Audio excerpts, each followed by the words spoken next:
Okay, for today's video kukumpara natin ang dalawa sa mga pinakamurang hybrid sa Toyota dito sa Pinas. Ang Yaris Cross S HEV at ang 2024 Corolla Cross G HEV.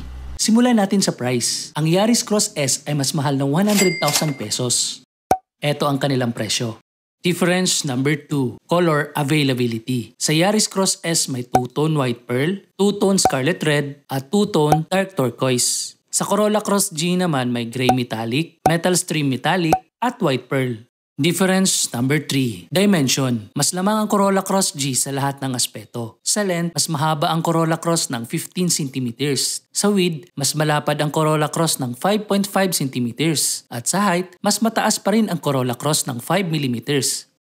Difference number 4, engine. Ang Yaris Cross at Corolla Cross ay parehong may 4 cylinders at 16 valves. Sa displacement naman sa Yaris Cross may 1.5cc, sa Corolla Cross may 1.8cc. Pagdating naman sa maximum horsepower sa Yaris Cross may 91 horsepower at sa maximum torque may 121 Nm.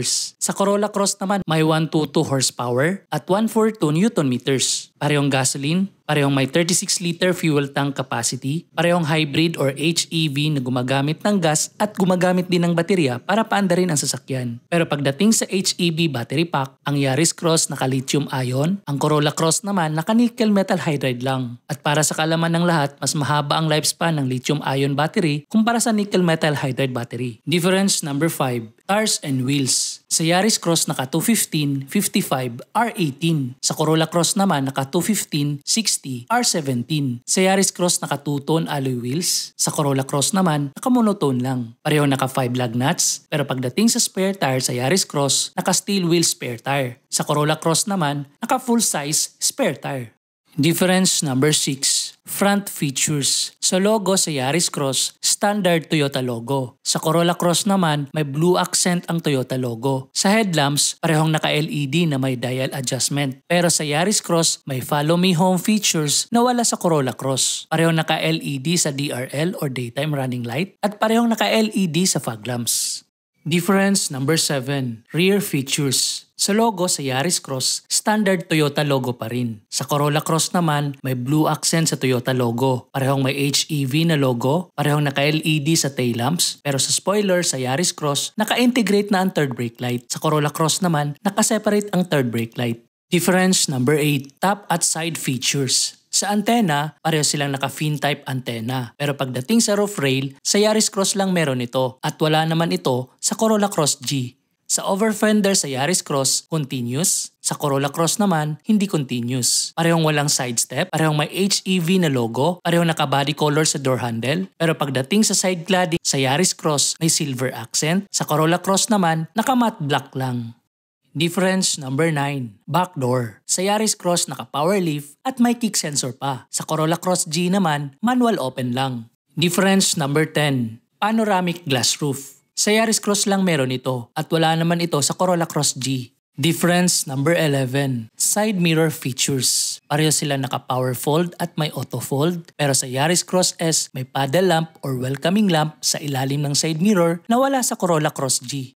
Difference number 12, seat feature. Pareho silang 5-seater capacity, pero pagdating sa seat adjustment sa driver side sa Yaris Cross, 8-way power adjust. Sa Corolla Cross naman, 6-way manual adjust lang. At pareho naman sila naka 4-way manual adjust sa front passenger. Pagdating naman sa seat material sa Yaris Cross S, naka leather seats. Sa Corolla Cross G naman, fabric seat material lang.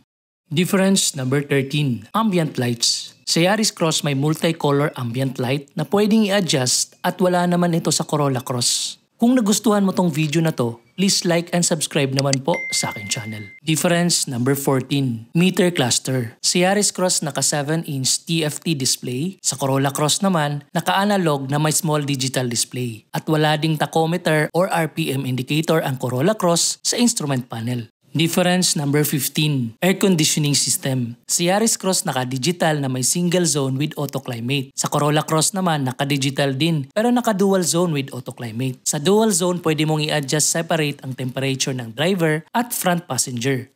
Difference number 16. Airbags. Sa Yaris Cross may 6, sa Corolla Cross naman may 9 na airbags. Isa sa front ng driver, isa sa front ng passenger, isa sa tuhod ng driver, isa-isa sa side ng driver at passenger, isa-isa sa side ng passenger sa likod, at isa-isa sa curtain ng driver at passenger side.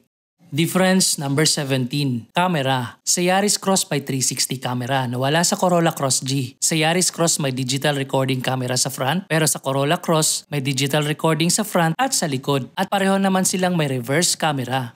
Difference number 18. Parking sensor. Sa Yaris Cross may 2 sa front at 2 sa likod. Sa Corolla Cross naman may 2 sa front at may 4 sa likod.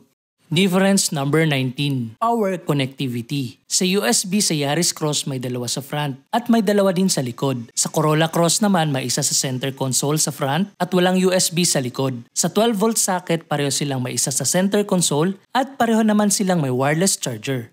Difference number 20. Cup and bottle holders. Sa Yaris Cross may 4 na cup holders at may 6 na bottle holders. Sa Corolla Cross naman may 4 na cup holders din at may 4 lang na bottle holders. At difference number 21, safety features. Sa Yaris Cross may blind spot monitoring, rear cross traffic alert, pre-collision system, automatic high beam, lane departure warning, at adaptive cruise control na wala sa Corolla Cross G. Pareho naman silang may hill start assist, parehong walang remote start, at parehong walang tire pressure monitoring system. Okay? At ito naman ang kanilang similarities. Number 1, suspension. Parehong naka-Mack person strut sa front at naka-torsion beam sa likod. Number 2, brake system. Parehong naka-ventilated disc sa front at naka-disc brake sa likod. At pareho ding naka-electronic parking brake na may auto hold. Number 3, parehong smart entry at push to start. Number 4, sun visor. Parehong may vanity mirror at ilaw sa driver side at passenger side. Number 5, parehong naka-LED sa overhead lamp at center lamp. Number 6, steering wheel. Parehong naka-leather wrap at parehong may tilt at telescopic adjustment. Number 7, shifter. Parehong walang manual mode, parehong walang paddle shifter, at parehong may braking power mode. Number 8, drive mode. Parehong may normal, eco, at power mode. Number 9, infotainment. Parehong may 10-inch infotainment, parehong may wireless Apple CarPlay at Android Auto, at parehong namang may 6 speakers. At number 10, parehong may 4 grab handles. Maraming